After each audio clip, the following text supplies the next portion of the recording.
The janitor's hands trembled as he turned the radio's dial in the quiet basement of the towering San Francisco office building.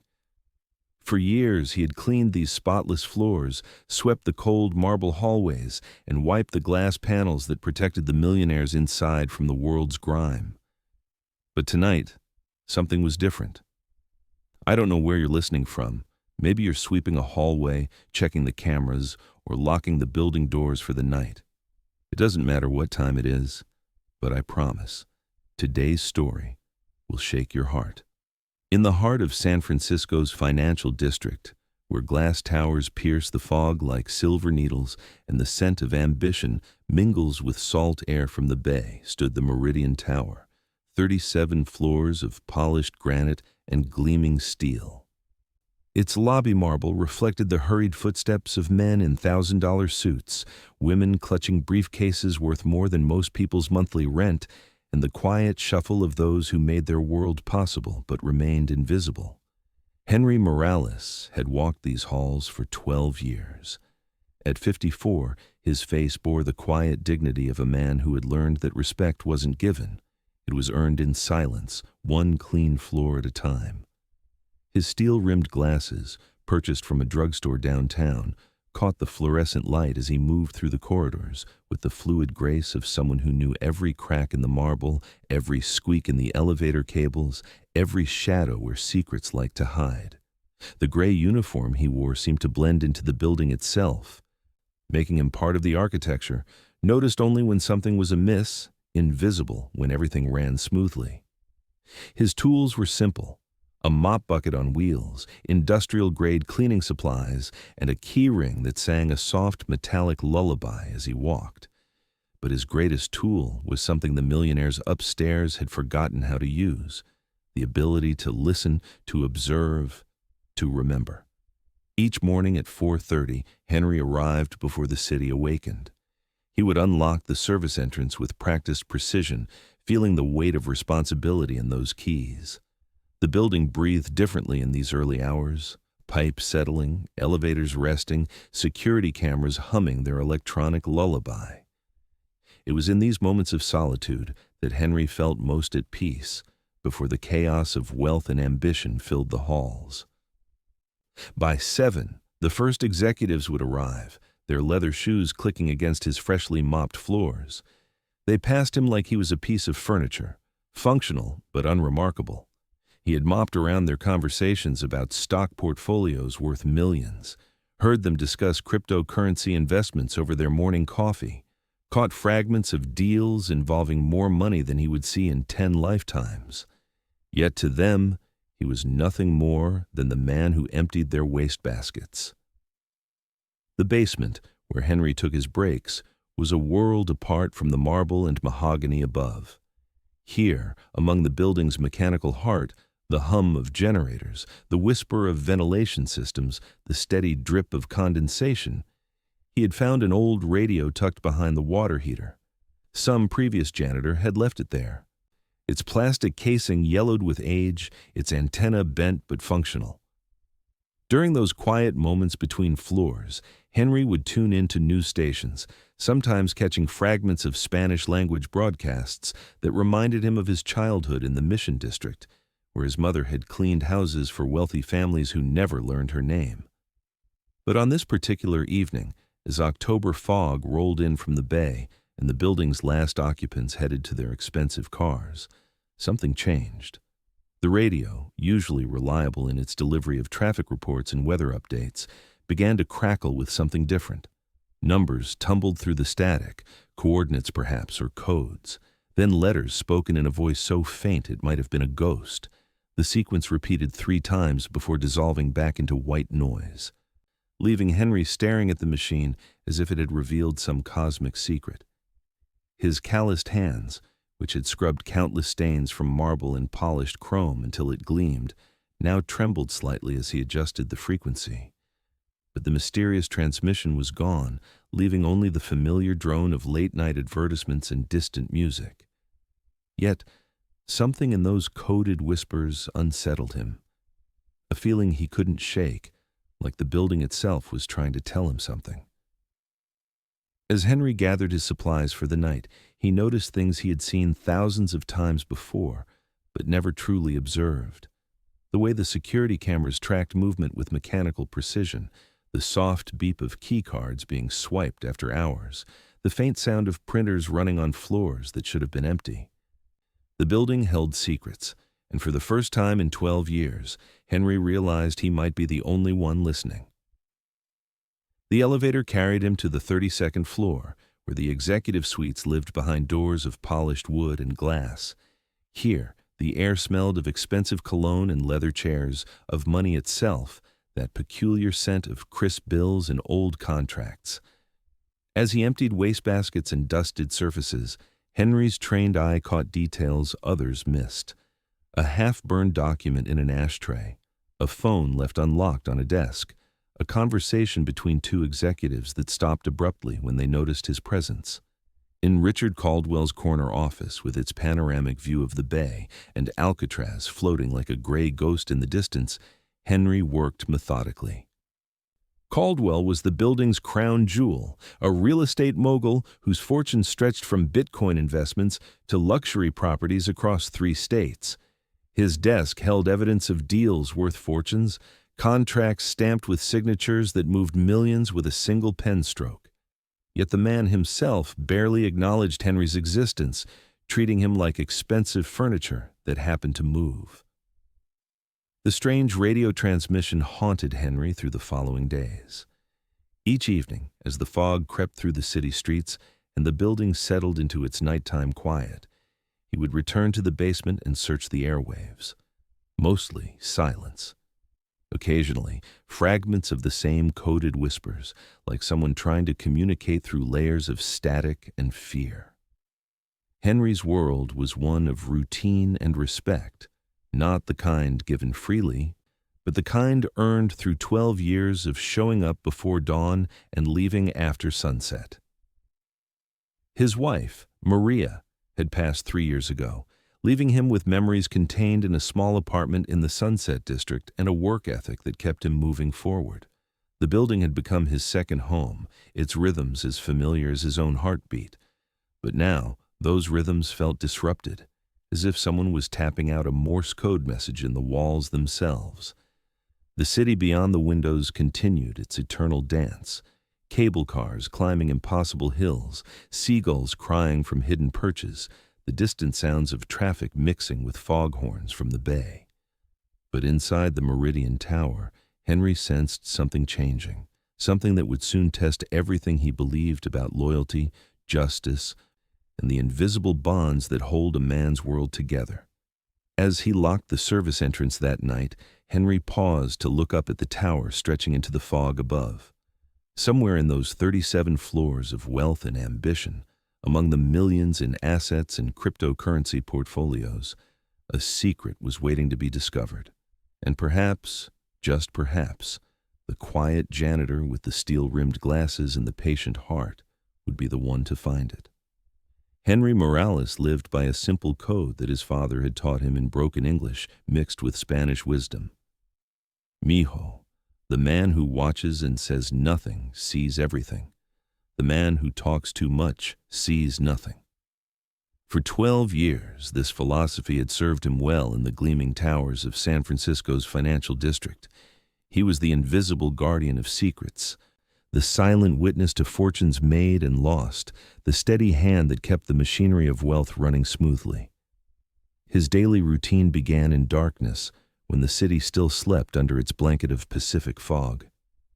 At 4:30 each morning, Henry would walk from his small apartment in the Sunset District, past rows of identical houses painted in soft pastels, their windows dark and peaceful. The journey on the N. Judah streetcar gave him time to think, to prepare for another day of being simultaneously essential and invisible. The Meridian Tower stood like a monument to ambition against the morning sky. Henry's key card, worn smooth from years of use, granted him access to a world where individual stock transactions exceeded his annual salary, where casual conversations involved cryptocurrency investments worth millions, where the wastebaskets he emptied contained discarded documents that could change his life forever if anyone believed a janitor capable of understanding their significance. The executive floors held a different quality of silence than the basement. Here, the quiet was expensive. Thick carpet absorbing footsteps, heavy doors muffling conversations, air purifiers humming softly to maintain the perfect environment for making money. Henry moved through these spaces like a careful ghost, dusting surfaces that gleamed under LED lighting, emptying trash cans that held the detritus of power, crumpled contracts, deleted phone messages, energy drink cans from all-night deal-making sessions. Richard Caldwell's domain occupied the 32nd floor corner office with floor-to-ceiling windows that showcased the bay in all its moods. Caldwell himself was a man in his early 50s who carried wealth like armor, expensive suits tailored to perfection, Italian leather shoes that clicked against marble with authority, a watch that cost more than Henry earned in 6 months. His fortune stretched across real estate empires, tech investments, and a growing portfolio of digital assets that existed only as numbers on secure servers. To Caldwell, Henry was part of the building's infrastructure, as necessary and unremarkable as the elevator cables or ventilation systems. Their interactions consisted of brief nods, occasional requests to make sure this gets cleaned up, and the kind of polite but distant acknowledgement one might give a well-functioning machine. 12 years of faithful service had earned Henry exactly what he expected: steady work, regular paychecks, and the privilege of remaining invisible. But Henry saw things. During late-night cleaning sessions, he heard phone calls that weren't meant for outside ears, conversations about leveraging properties for cryptocurrency investments, discussions of offshore accounts, heated arguments about partnerships that seemed to be fracturing under the weight of greed.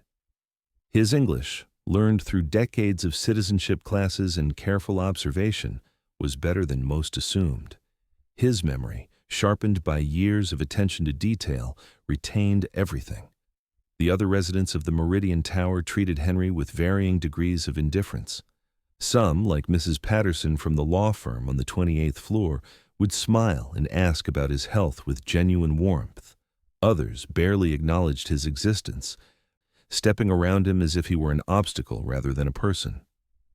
A few, particularly the younger executives drunk on their first taste of serious money, treated him with barely concealed disdain, as if his gray uniform and humble manner were personal affronts to their success. The building's security system knew Henry better than most humans did. His key card tracked every entrance, every floor he accessed, every minute he spent in each location. The cameras recorded his movements with mechanical precision, creating a digital record of his invisible presence. He had become part of the tower's data, processed and stored alongside information about stock prices and property values. In the basement, surrounded by the building's mechanical heartbeat, Henry found solace in routine maintenance tasks that required no interaction with the world above. Here, among pipes and electrical panels, next to the old radio that had begun whispering its coded secrets, he could think clearly about the patterns he was beginning to notice. Certain executives staying later than usual, meetings in conference rooms that weren't recorded on official schedules, documents being shredded after hours when no one should have been working. The radio continued its mysterious transmissions, always at the same time, 11:30 p.m., when the building's last legitimate occupants had gone home to their expensive houses in Pacific Heights or their luxury condos in Soma. The coded messages grew more frequent, more urgent, as if someone was running out of time to communicate something vital. Henry began keeping a small notebook, recording the sequences as best he could decipher them through the static and interference. His lunch breaks were spent in the building's service areas, where he would eat sandwiches Maria had taught him to make. Simple combinations of meat and cheese that reminded him of her careful hands preparing his meals. Other service workers would sometimes join him, security guards, maintenance technicians, delivery drivers, creating a small community of invisible people who kept the tower functioning. They shared stories about the eccentricities of wealth, the casual cruelty of indifference, the way money seemed to insulate people from basic human decency. But Henry rarely contributed to these conversations. He listened, nodded when appropriate, and kept his observations to himself. Something his father had taught him echoed in his mind. The walls have ears, mijo, but they also have eyes. Be the eyes, not the voice. In a building full of cameras and recording devices, in a world where information was currency more valuable than gold, silence was both protection and power. As winter approached and the San Francisco fog grew thicker, rolling through the financial district like ocean waves, Henry sensed a change in the building's rhythm. Conversations became more hushed, meetings more secretive, and the coded radio transmissions more desperate. He began to piece together fragments of a larger picture, something involving stolen information, corporate espionage, and amounts of money that staggered his imagination. The man who had spent 12 years being invisible was beginning to see something that no one else had noticed, and in the gleaming towers of wealth and ambition, being the only witness to truth was both a gift and a curse that would soon test everything he believed about justice, loyalty, and the price of speaking up when silence had been his greatest strength. The theft that changed everything happened on a Tuesday morning in late November, when fog hung so thick around the Meridian Tower that the upper floors disappeared into gray nothingness. Henry arrived at his usual time, his keycard registering entry at exactly 4:32 a.m., according to the security logs that tracked his every movement. The building felt different that morning, a tension in the air like electricity before a storm. By 8 a.m., chaos erupted on the innovation floor. The Prometheus Project, Caldwell Industries' most sensitive development, a revolutionary cryptocurrency trading algorithm worth potentially hundreds of millions in market advantages, had vanished from the secure development lab. Not just the physical prototype device, but all backup files, research documentation, and the custom hardware designed to run the software had disappeared without triggering a single security alert. Richard Caldwell's voice could be heard 3 floors away as he raged through the halls, his usual composure shattered by the disappearance of what represented 5 years of development and enough future profits to expand his empire beyond anything San Francisco had seen. The device wasn't just valuable, it was irreplaceable, containing proprietary algorithms that could predict cryptocurrency market fluctuations with unprecedented accuracy. Henry was replacing trash bags in the conference room when Caldwell stormed in, followed by a parade of executives, security personnel, and lawyers whose hourly rates exceeded Henry's weekly salary. The accusation, when it came, felt like a physical blow despite being delivered in Caldwell's carefully controlled boardroom voice. "Someone with building access after hours took this," Caldwell announced, his gaze sweeping the room before settling on Henry with the weight of absolute certainty. "Someone who could move through the building without raising suspicion, who had keys to areas others couldn't reach, who everyone ignores because they're just part of the furniture." The implication hung in the air like poison gas. Every eye in the room turned toward Henry, who stood frozen with a half-empty trash bag in his hands, his steel-rimmed glasses reflecting the harsh conference room lighting. 12 years of faithful service, of arriving before dawn and leaving after sunset, of keeping secrets and maintaining dignity. All of it evaporated under the collective stare of people who had never seen him as fully human. "Mr. Caldwell," Henry began, his voice steady despite the earthquake in his chest. "I would never."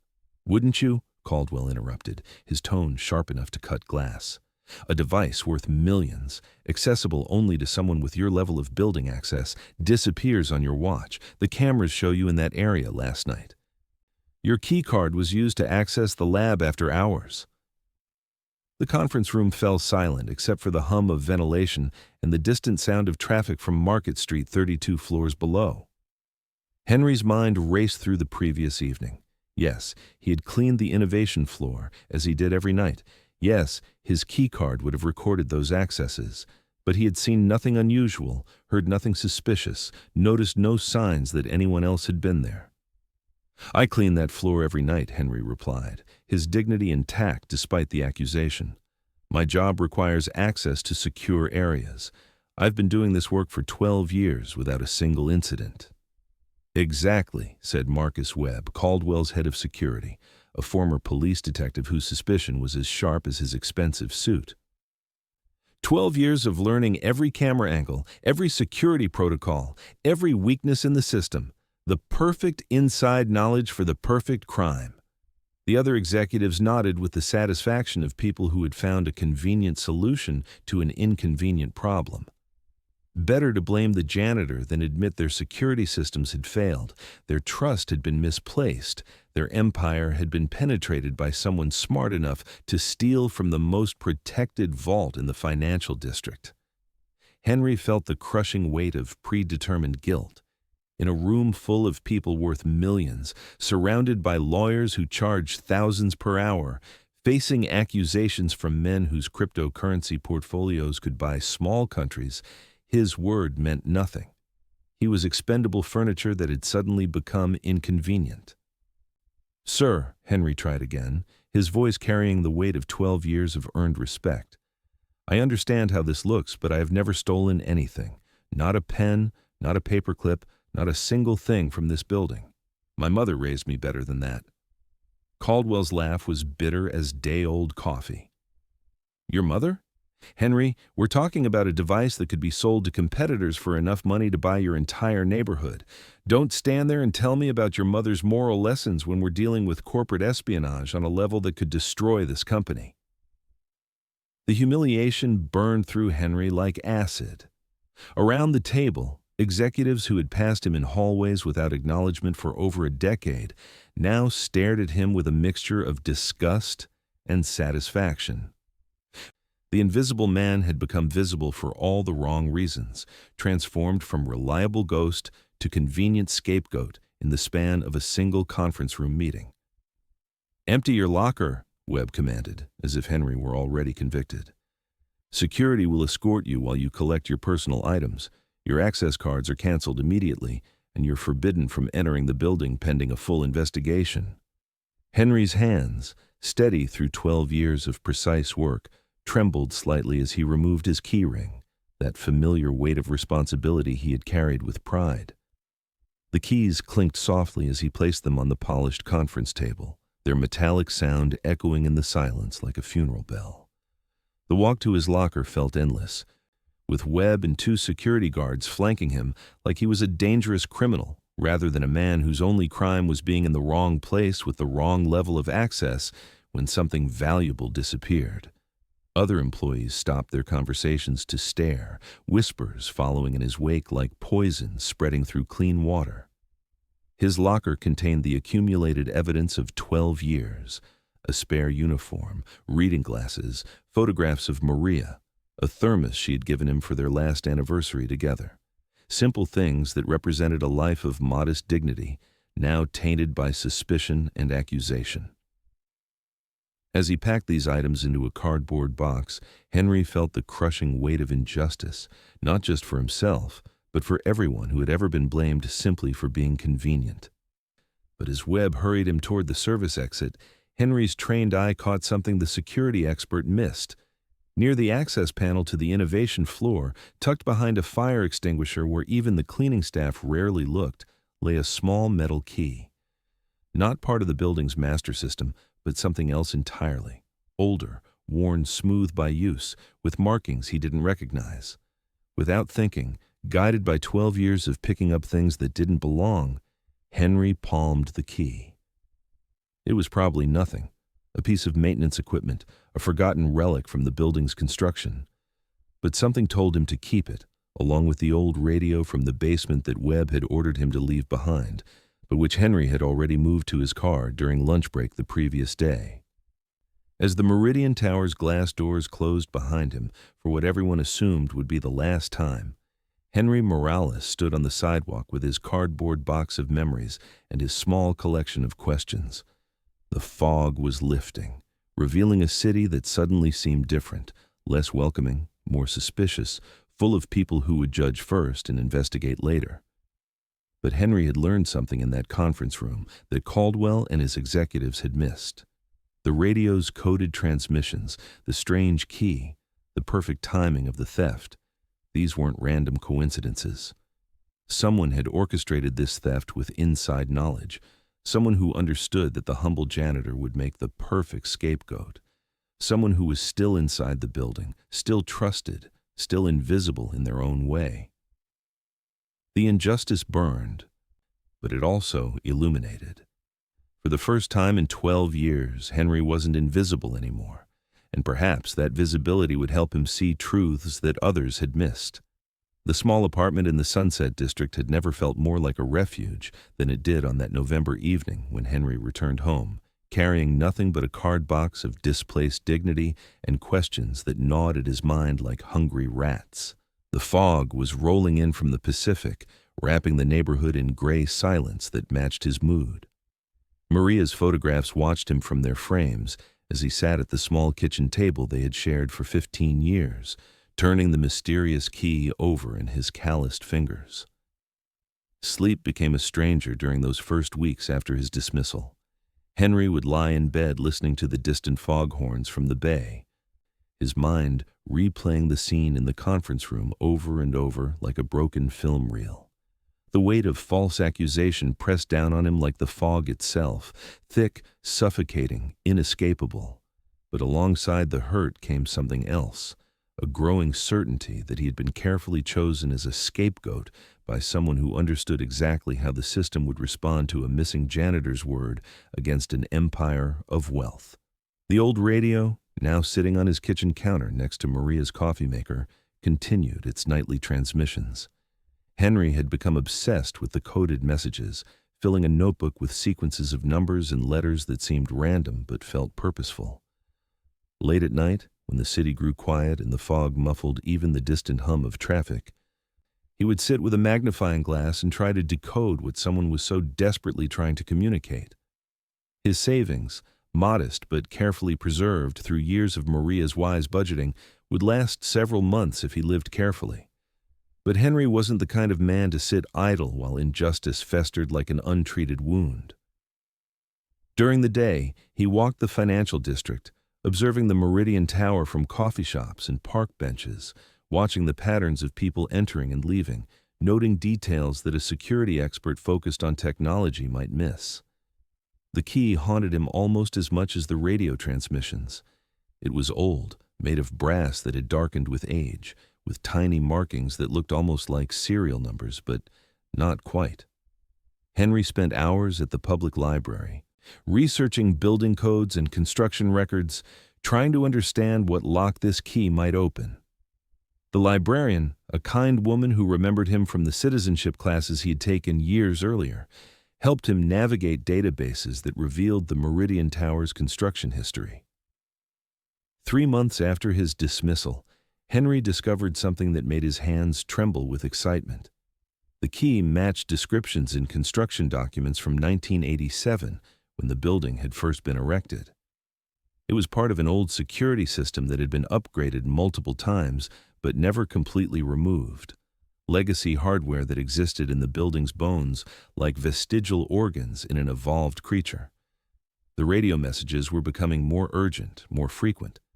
11:30 p.m. had become 11:15, then 11 o'clock, as if someone was running out of time or patience. Henry began to recognize patterns in the transmissions, coordinates that matched locations within the financial district, timestamps that corresponded to market trading hours, sequences that looked increasingly like the kind of coded information that might be used to manipulate cryptocurrency transactions. His breakthrough came on a rainy February evening when the fog had lifted enough to reveal stars above the city.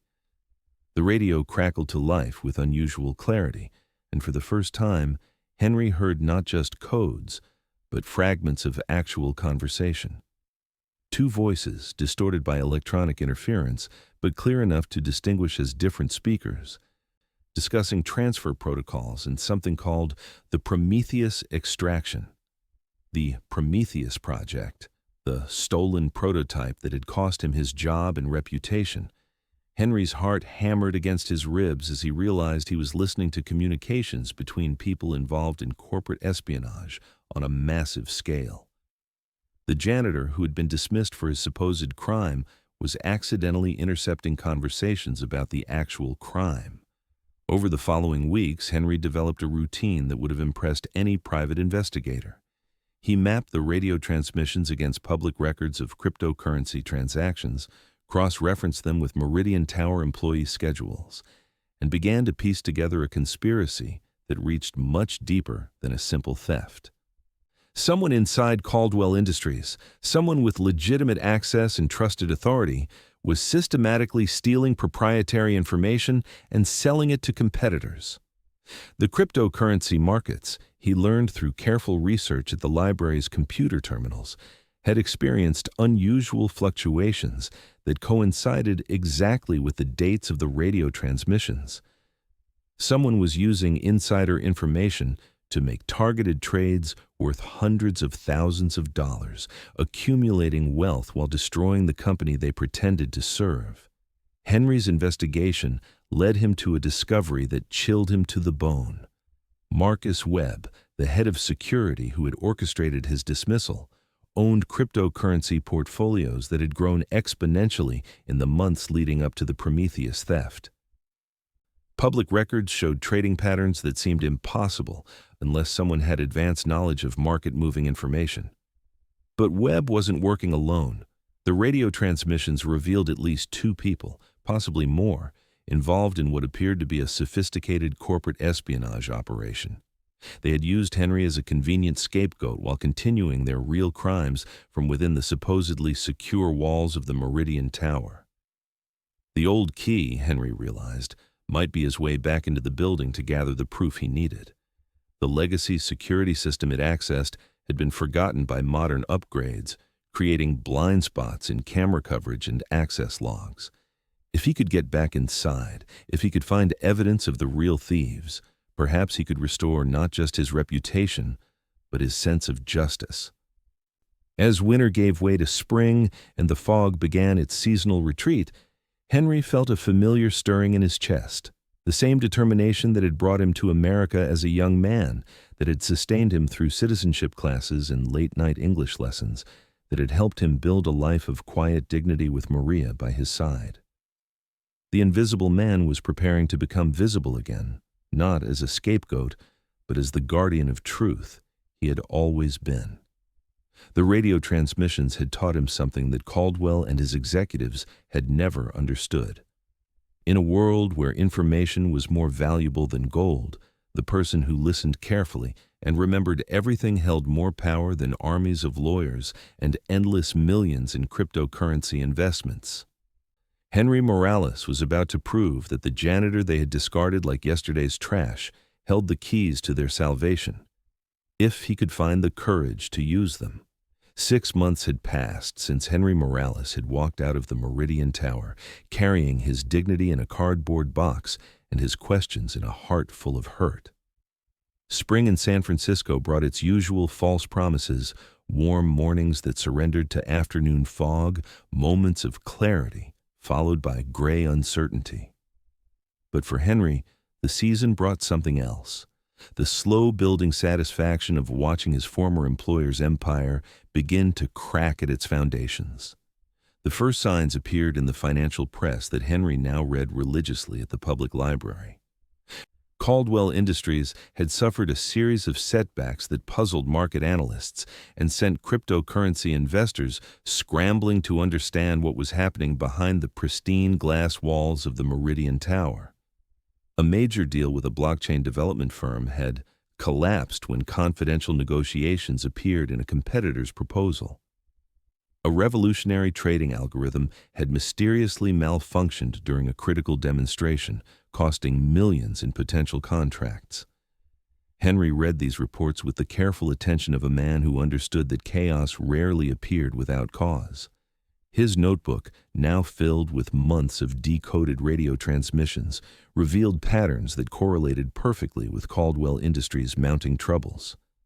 Someone was systematically destroying the company from within, using insider knowledge to sabotage deals, leak information, and transfer assets to competitors who seemed to anticipate every move. The building itself began to show signs of neglect that would have never occurred during Henry's tenure. Security cameras developed blind spots that weren't immediately repaired. Access logs showed irregularities that the new janitorial staff failed to notice or report. The subtle maintenance issues that Henry had prevented through 12 years of careful attention began accumulating like interest on unpaid debt. From his observation posts in nearby coffee shops, Henry watched the daily rhythm of the Meridian Tower change.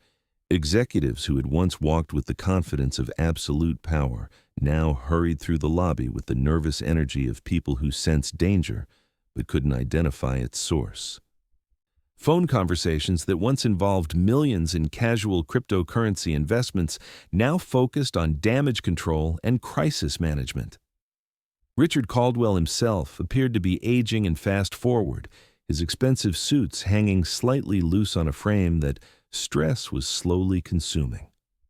The man who had dismissed Henry without hesitation now carried himself like someone who suspected conspiracies in every shadow, but couldn't trust anyone enough to share his fears. The emperor's clothes were beginning to fray, and those closest to him were too invested in the illusion to acknowledge the growing nakedness of his empire. But Henry's investigation had revealed something that gave him no satisfaction. Richard Caldwell was not the architect of his own destruction. The radio transmissions, now decoded through months of patient work, told the story of a sophisticated conspiracy orchestrated by people Caldwell trusted completely. Marcus Webb, the security chief who had so eagerly blamed Henry for the Prometheus theft, was at the center of a web of corporate espionage that reached into several major firms throughout the financial district. Webb had been selling Caldwell Industries secrets for over 2 years, using his position to access proprietary information and his security expertise to cover his tracks. The Prometheus Project theft had been staged specifically to create a distraction, with Henry chosen as the perfect scapegoat, a man whose word would never be believed against the accusations of wealth and authority. The cryptocurrency portfolios Henry had discovered were just the visible tip of an iceberg that extended deep into international markets. Webb and his accomplices had been manipulating trading algorithms, selling advance information about product launches, and systematically hollowing out Caldwell Industries while building their own shadow empire of digital assets. The radio transmissions had grown increasingly desperate as Webb's conspiracy began to unravel under the weight of its own success. Too many coincidental victories by competitors, too many leaked documents appearing at convenient moments, too many security failures that seemed to benefit the same group of firms. Even the most trusting executive would eventually notice patterns that pointed toward internal betrayal. Henry's old key had become more than a curiosity. It was his potential entry point into the building for the evidence he needed to expose the truth. The legacy security system it accessed had been forgotten in multiple tech upgrades, creating gaps in surveillance that a careful observer could exploit. He had spent weeks studying the building's current security protocols, comparing them to the original architectural plans, identifying windows of opportunity that existed only because the people in charge had forgotten their own foundation. The moral weight of his situation pressed on Henry like the fog that rolled in each evening from the Pacific. He could simply walk away, find another job, let Caldwell Industries destroy itself while Webb and his conspirators escaped with their millions. The man who had humiliated him in front of a room full of executives deserved whatever justice the universe provided. But Henry's conscience, shaped by Maria's gentle wisdom and his father's immigrant integrity, wouldn't allow that kind of satisfaction. During sleepless nights in his small apartment, surrounded by Maria's photographs and the accumulated evidence of his investigation, Henry wrestled with questions that had no easy answers. Did he owe anything to the man who had thrown him away like disposable furniture? Was truth valuable enough to risk his safety for people who had never valued his service? Could a humble janitor really challenge a conspiracy backed by millions in stolen cryptocurrency and protected by insider knowledge of law enforcement procedures? The radio had fallen silent 3 nights ago. Its final transmission, a series of coordinates that Henry recognized as locations throughout Silicon Valley, where cryptocurrency mining operations had been established using stolen algorithms. Webb's conspiracy was preparing for its final phase, the complete abandonment of Caldwell Industries as their victim collapsed under the weight of sabotage and theft. Henry stood at his kitchen window, watching fog roll in from the ocean like an invading army of gray silence. Somewhere in that mist, the Meridian Tower stood wounded and bleeding, its inhabitants unaware that their greatest enemy wasn't corporate competition or market forces, but the trusted guardian who held all their keys and knew all their secrets. The old brass key felt warm in Henry's palm as he made his decision. Tomorrow night. When the fog provided cover and the building settled into its after-hours quiet, the invisible janitor would become visible one final time. Not for revenge, but for truth. Not for personal satisfaction, but for justice that extended beyond his own hurt to encompass everyone who had ever been blamed for crimes they didn't commit. The man who had been discarded for seeing too much was about to prove that sometimes the person everyone overlooks is the only one capable of seeing everything clearly. The fog hung thick over San Francisco's financial district on the night Henry Morales decided to reclaim his truth. It was exactly 10 months since his humiliating dismissal from the Meridian Tower, 10 months of patient investigation and careful observation that had revealed a conspiracy deeper than anyone could have imagined. The old brass key felt warm in his pocket as he approached the building that had been his second home for 12 years, its glass facade now hiding secrets that could destroy or redeem everyone inside. Henry had chosen this particular Thursday night with the precision of a man who understood the building's rhythms better than its own security systems. The fog provided natural cover, muffling sound, and reducing visibility, while the late-night shift change created a 15-minute window when attention would be divided between departing and arriving personnel. Marcus Webb would be off-duty, attending a cryptocurrency investors conference in Los Angeles, an absence Henry had confirmed through careful monitoring of public records and social media posts.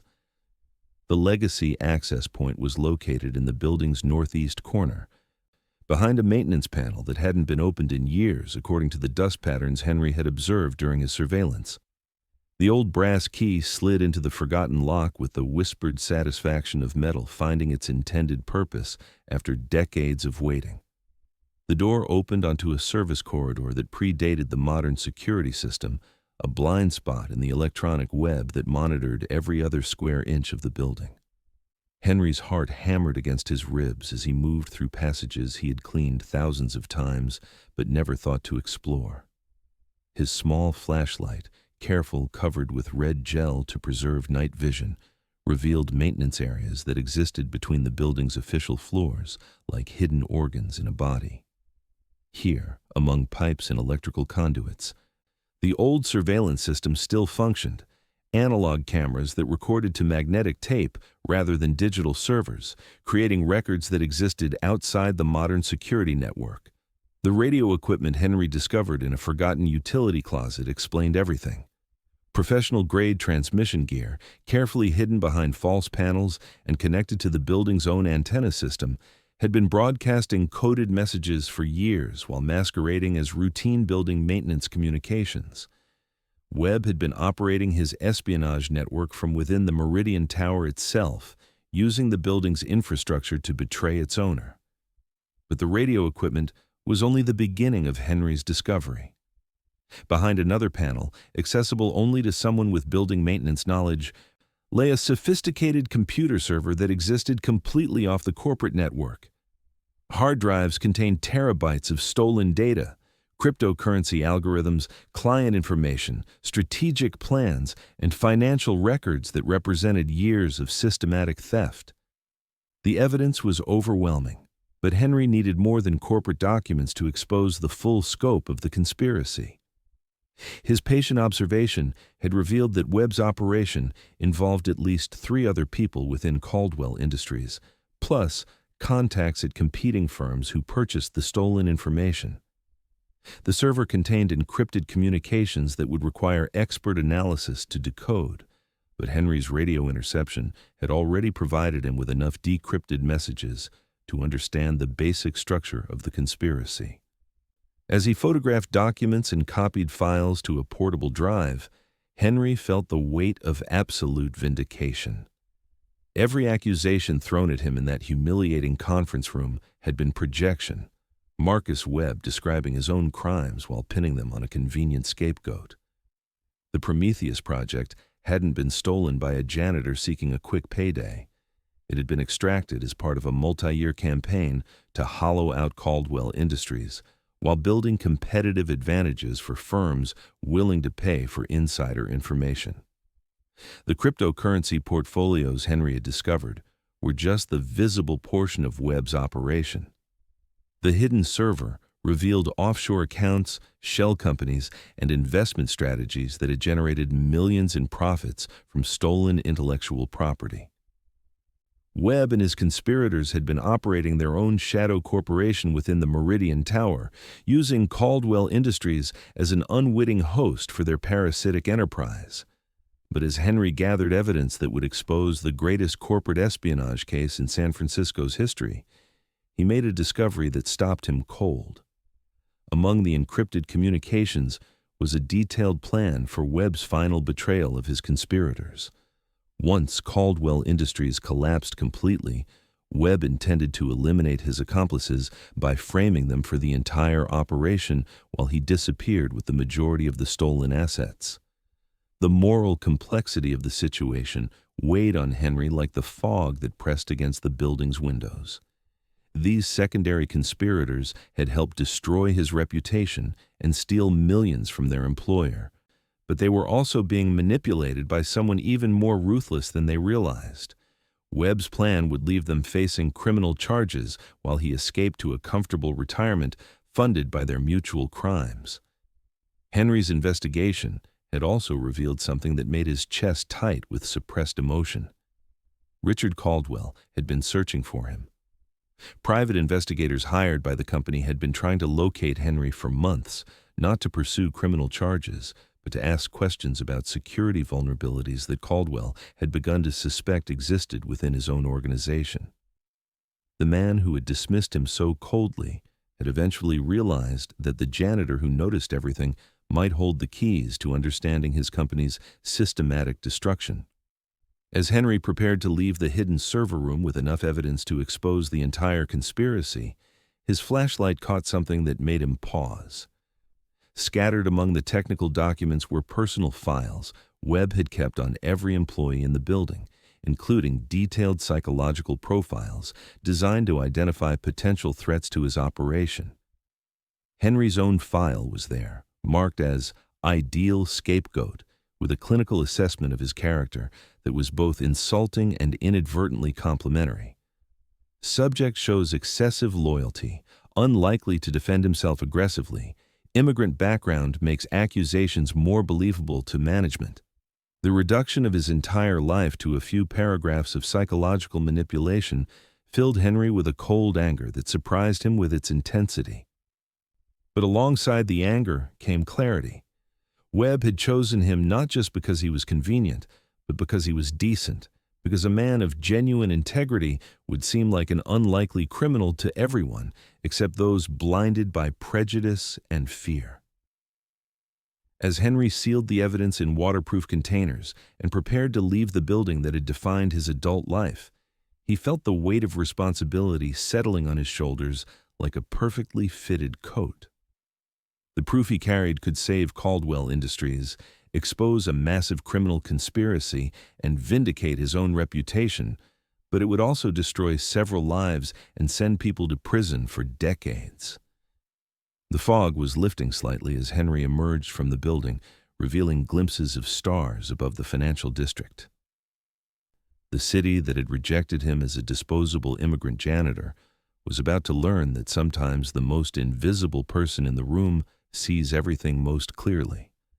But first, he had to decide whether justice required mercy, and whether the truth was worth the price that others would pay for his vindication.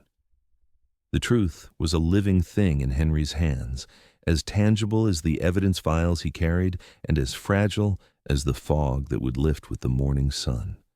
Walking through the empty streets of the financial district at 3 a.m., surrounded by glass towers that reflected nothing but darkness, Henry felt the weight of power he had never asked for, but couldn't abandon now that he possessed it.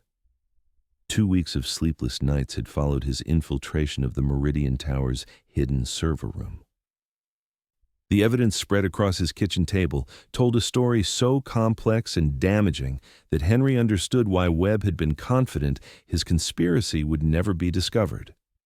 Corporate espionage involving millions in cryptocurrency theft, systematic sabotage spanning multiple years, and a betrayal so thorough that it had hollowed out Caldwell Industries while enriching competitors who thought they were simply buying legitimate market intelligence. But Henry's investigation had revealed something that complicated his desire for simple justice. Among Webb's files were records showing that several Caldwell Industries employees had lost their life savings to cryptocurrency investments that had failed because of the very market manipulations Webb was orchestrating. Retirement funds, children's college accounts, and modest portfolios built over decades of careful saving had been destroyed by the same conspiracy that had cost Henry his job and reputation. The moral mathematics of the situation kept Henry awake at night, staring at Maria's photograph and wondering what she would have advised.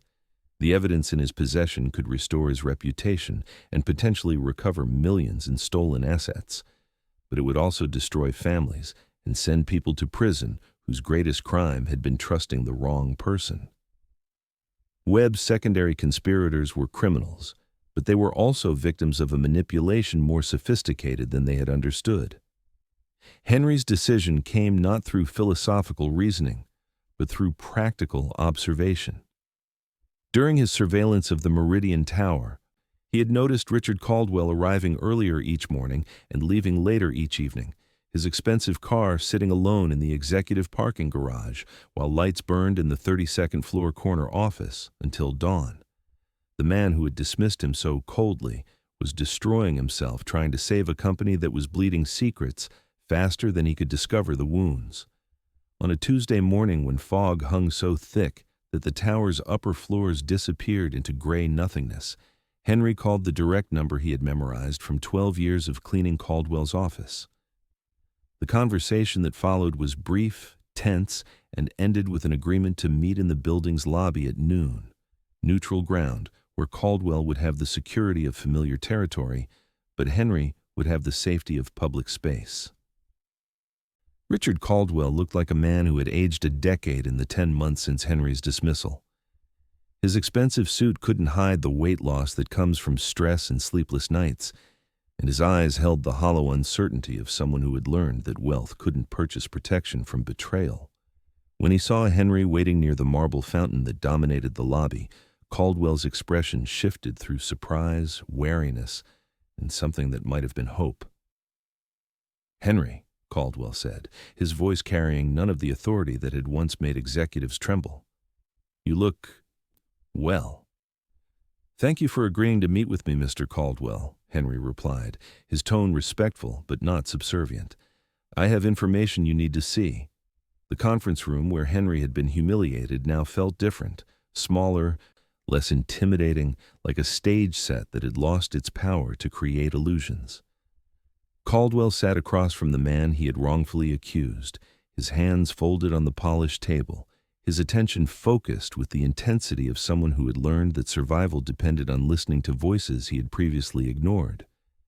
Henry opened his folder with the careful precision of a man who understood that the next few minutes would determine the fate of hundreds of employees, millions in assets, and his own future in a city that had become his home. The documents he spread across the table told a story that grew more devastating with each page. Radio interceptions, decoded transmissions, financial records showing systematic theft, and photographic evidence of the hidden server that had been the nerve center of Webb's operation. Your head of security has been stealing from you for over 2 years, Henry began, his voice steady despite the magnitude of what he was revealing. The Prometheus project was taken as part of a larger operation designed to destroy your company while enriching your competitors. I was chosen as a scapegoat because someone with my background and position would be easily believed guilty of theft. Caldwell's face moved through a progression of emotions: shock, anger, calculation, and finally a deep sadness that seemed to age him even further. "Marcus Webb," he said, not really a question. "How long have you known?" "I suspected from the beginning that something was wrong," Henry replied, "but it took months of investigation to understand the scope of the conspiracy. Mr. Caldwell, this goes beyond simple theft. Your security chief has been operating a sophisticated espionage network from within your own building, using your infrastructure to betray your company to firms that thought they were buying legitimate intelligence." The evidence Henry presented was overwhelming. Spreadsheets showing correlation between Webb's trades and market movements, transcripts of intercepted communications discussing the Caldwell extraction, and financial records revealing millions in profits generated from stolen intellectual property. But the most damaging document was Webb's own assessment of his operation, including his plan to frame his conspirators for the entire scheme while escaping with the majority of the stolen assets. "Why are you bringing this to me?" Caldwell asked, his voice heavy with the weight of betrayal. "After what I did to you, after I humiliated you in front of everyone, why didn't you just take this evidence to the FBI or the media?" Henry paused, considering the question that had kept him awake for weeks. "Because destroying you wouldn't bring back the jobs that were lost when deals fell through, or restore the retirement accounts that were damaged by market manipulation, or help the employees who are going to lose their positions when this comes out. Justice isn't just about punishment, Mr. Caldwell. Sometimes it's about preventing more damage to innocent people." The silence that followed was filled with the muted sounds of the financial district: traffic, construction, the distant hum of a city that never stopped moving money from one place to another. Caldwell studied the evidence with the careful attention of someone who had built an empire by understanding when situations could be salvaged and when they were irretrievably lost. "What do you want from me?" Caldwell finally asked. "I want you to fire Webb and turn this evidence over to the proper authorities," Henry replied. "I want the other employees who were manipulated by him to be treated fairly, with recognition that they were victims of a sophisticated operation. And I want my job back, not as a janitor, but in a position where I can use what I've learned to help protect your company from future threats." Caldwell leaned back in his chair, studying the man he had so clearly underestimated. "You could have demanded millions in compensation for wrongful dismissal. You could have destroyed me personally and professionally. Instead, you're asking for a job?" Henry smiled slightly, the first genuine expression of warmth he had shown since entering the building. "Mr. Caldwell, I've never wanted to be rich. I've only wanted to be respected for the work I do and treated with the dignity that every person deserves. What you do with this information is up to you, but I won't be part of destroying more lives than necessary to achieve justice." As fog pressed against the conference room windows and the city continued its eternal pursuit of wealth and power, two men who had been on opposite sides of a terrible injustice began the careful work of rebuilding trust. The invisible janitor had become the guardian of secrets that could reshape an empire, while the millionaire who had dismissed him learned that sometimes the most valuable assets in any organization are the people everyone assumes don't matter. The transformation of the Meridian Tower began with silence, the peculiar quiet that follows when an ecosystem suddenly loses its most efficient predator.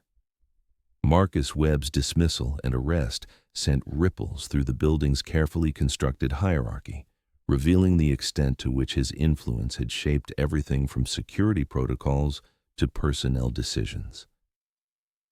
Henry watched from his new office on the 28th floor as FBI agents systematically dismantled the sophisticated espionage operation that had been hidden within the building's infrastructure for years. Richard Caldwell had acted swiftly, once he understood the scope of the conspiracy. Webb's arrest made front-page news in the financial district, with articles describing the largest corporate espionage case in San Francisco history. The charges included theft of trade secrets, cryptocurrency fraud, market manipulation, and conspiracy, crimes that would likely result in decades in federal prison. But Caldwell's response went beyond simple law enforcement. He restructured his entire organization around the principles of transparency and accountability that Henry's investigation had demonstrated. Henry's new position as Director of Security and Integrity came with responsibilities that would have seemed impossible during his years as an invisible janitor. His office, modest but professional, overlooked the same streets where he had once walked as a dismissed and humiliated man. The irony wasn't lost on him that his greatest qualification for the position was his 12 years of being ignored by people who assumed he wasn't important enough to notice their secrets. The cryptocurrency assets recovered from Webb's conspiracy exceeded $30 million, money that had been systematically stolen through various schemes over multiple years. Caldwell used a portion of these funds to establish compensation programs for employees whose retirement accounts had been damaged by market manipulation, ensuring that Webb's victims didn't suffer permanent financial harm. But the greater victory was cultural. The building that had once operated on assumptions of hierarchy and invisibility now functioned with recognition that every employee, regardless of their title or position, played a crucial role in maintaining integrity. The radio equipment that had been Henry's first clue to the conspiracy was preserved as evidence, but Henry kept a small receiver in his office as a reminder of how important it was to listen to signals that others might dismiss as meaningless noise. His investigation techniques, developed through months of patient observation and meticulous documentation, became part of the company's new security protocols. The Invisible Man had taught an empire how to see. The other employees who had been manipulated by Webb faced consequences appropriate to their level of involvement, but Caldwell followed Henry's recommendation to treat them as victims rather than criminals whenever possible. Some lost their positions but avoided prosecution.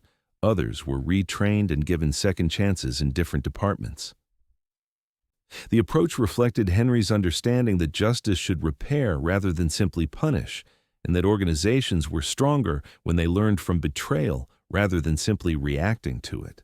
Henry's reputation in the financial district underwent a transformation that would have seemed like fantasy during his years of mopping floors and emptying wastebaskets. Security consultants sought his advice on protecting against insider threats. Law enforcement agencies invited him to speak about corporate espionage detection. Business schools studied his investigation as a case study in the power of careful observation and patient documentation.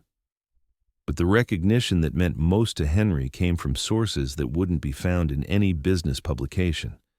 The janitors, security guards, maintenance workers, and service staff throughout the financial district began to see him as proof that their work had value beyond its immediate function.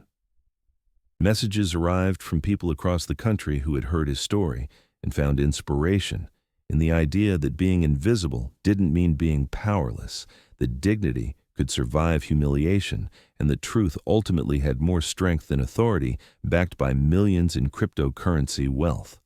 2 years after Webb's arrest, the Meridian Tower had become known throughout San Francisco's business community as a model for corporate integrity.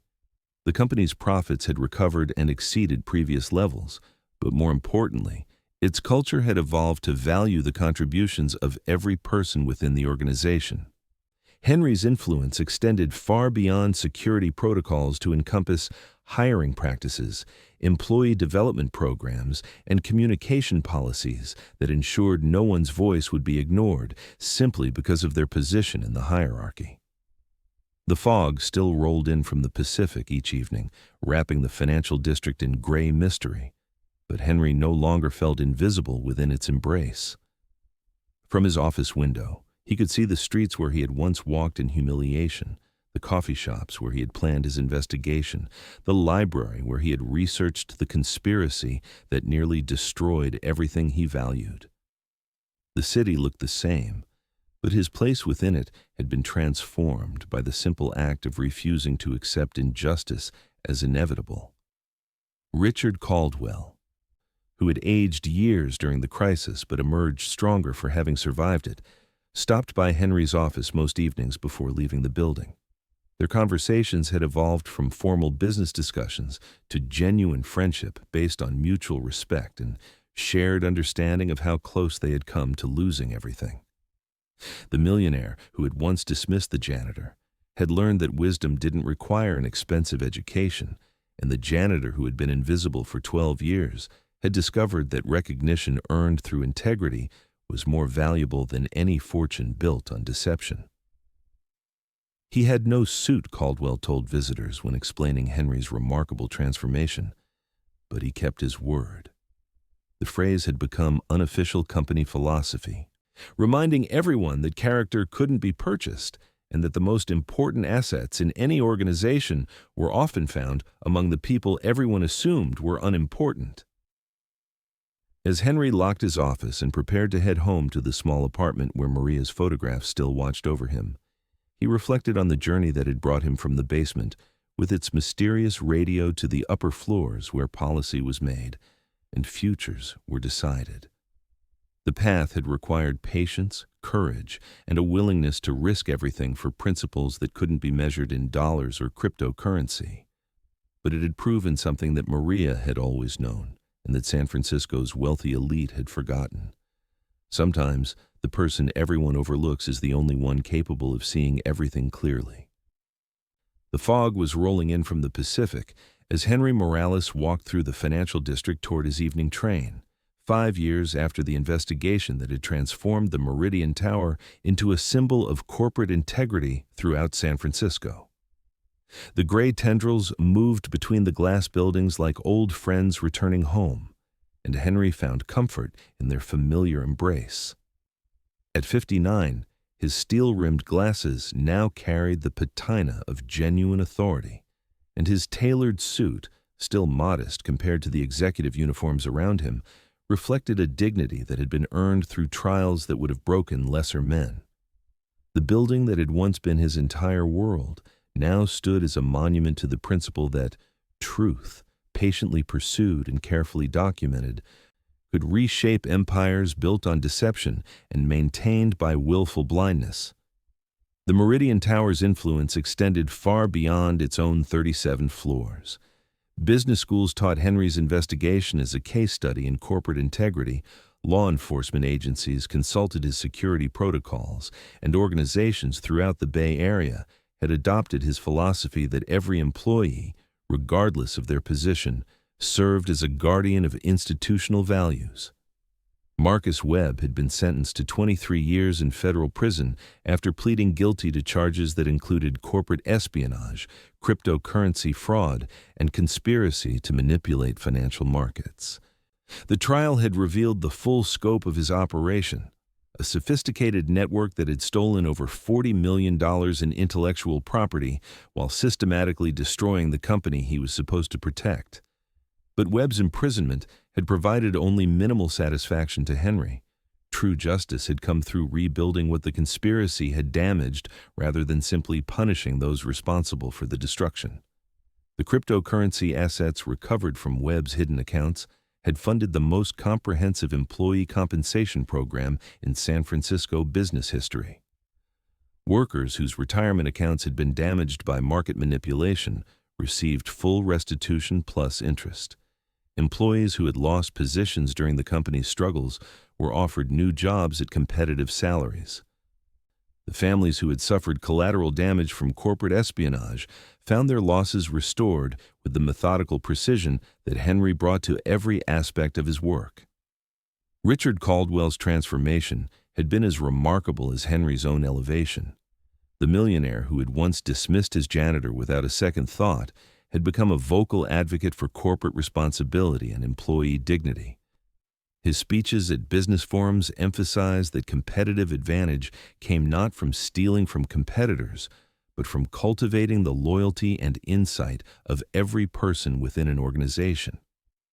The fortune he had nearly lost to betrayal had been rebuilt on foundations of transparency that made future conspiracies almost impossible to sustain.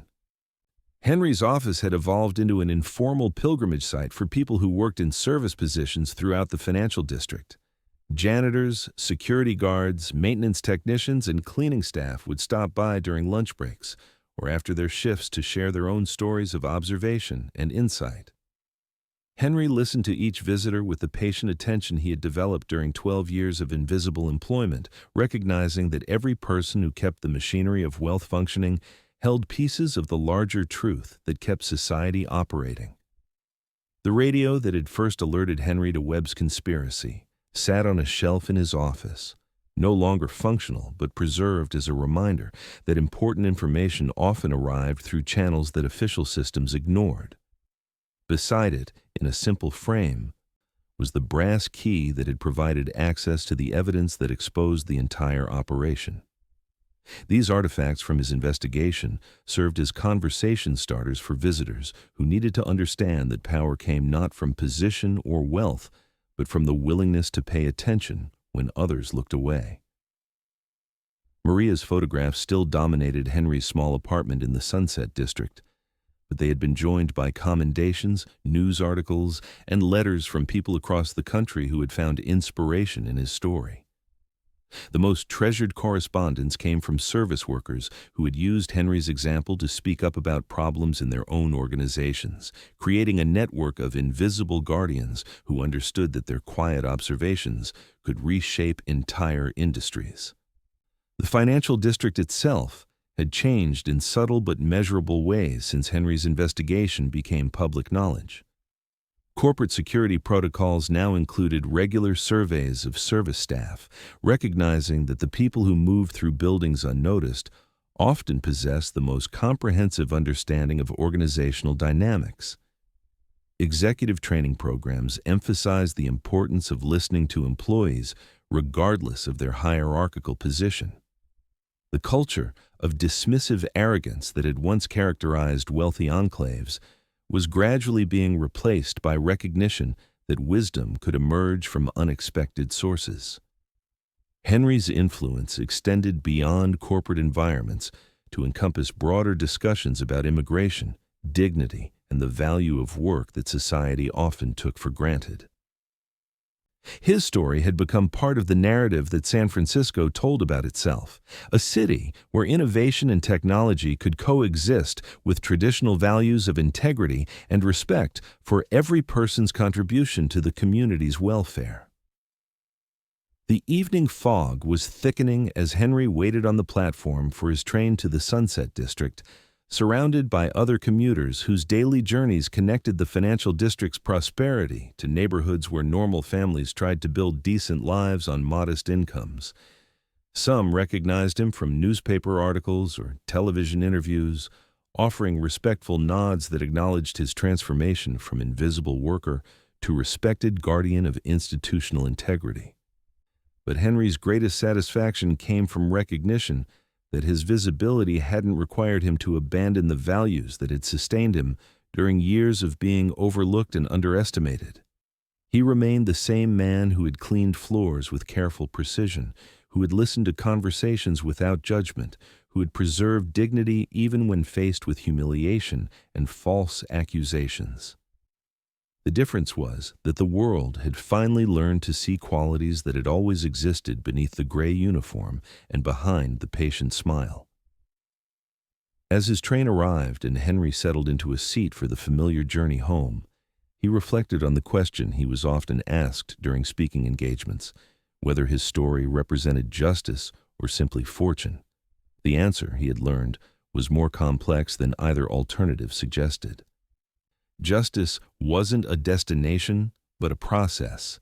The daily choice to treat every person with respect, to listen to voices that others ignored, to remember that truth was more valuable than temporary advantage gained through deception.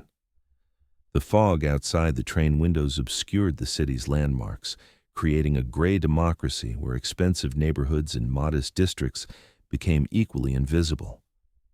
But Henry could navigate these streets by memory, just as he had learned to navigate the corridors of power by understanding that visibility and invisibility were choices rather than permanent conditions. Sometimes the person everyone overlooked was exactly the right person to see everything clearly. And sometimes the janitor running to alert a millionaire before it was too late could change not just individual lives, but entire ways of understanding what it meant to work with dignity in a world that often forgot to value the people who made everything else possible. And you? Have you ever felt invisible while you were the one holding everything together? Have you ever been blamed for problems you didn't create, dismissed by people who never bothered to learn your name, or ignored despite being the person who noticed things others missed? Henry Morales' story reminds us that the people who observe quietly often see most clearly, that dignity can survive any humiliation, and the truth, patiently gathered and carefully presented, has the power to transform not just individual lives, but entire organizations. Tell me your story in the comments below. Have you ever been the invisible person who saw what others missed? Have you ever had to choose between comfortable silence and difficult truth? Your experiences matter, and sharing them helps us all understand that we're not alone in facing the challenges of being underestimated or overlooked. If this story touched your heart, if it reminded you that every job has dignity and every person deserves respect, please leave a like and subscribe so it reaches someone else who needs to hear that their quiet work makes a difference. Share it with the janitors, security guards, maintenance workers, and service people in your life who keep our world running while rarely receiving the recognition they deserve. For more stories that celebrate the courage of ordinary people doing extraordinary things, tap the podcast link on the left. These are stories about us, the people who show up every day, who notice what others miss, who hold institutions together through dedication and integrity, even when no one seems to notice. Thank you for walking this journey with Henry Morales, for believing that truth matters more than convenience and that character counts more than cryptocurrency portfolios. In a world that often values flash over substance, may we all remember that sometimes the most important person in the room is the one everyone assumes doesn't matter. See you in the next story, where we'll continue exploring the extraordinary dignity of ordinary people who refuse to let injustice have the final word.